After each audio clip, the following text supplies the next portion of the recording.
have Paperbirds, which are a UK-based theatre company working with the Year 10, 11, 12 and 13 IGCSE and IB students. They're here to run a practical workshop and we're all very super excited about them being here.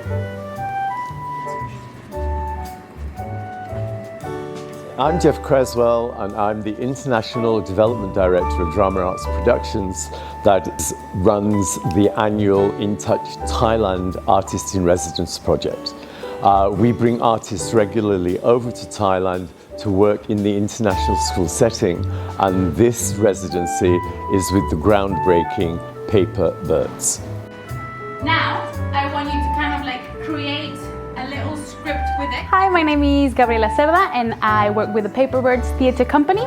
We're a devised theatre company based in the UK. We use Verbatim theatre.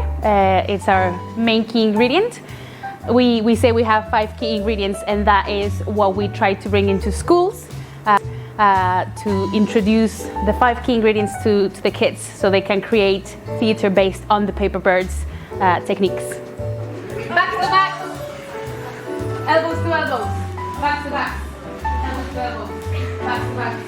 People to people. So Year 13 and Year 10 had a quick workshop session with the Paperbirds, and they introduced their 5 key ingredients to devise theatre with us, and we split it up into groups of 4, so it was really great to work with people who we wouldn't normally work with, and yeah, the energy was really great.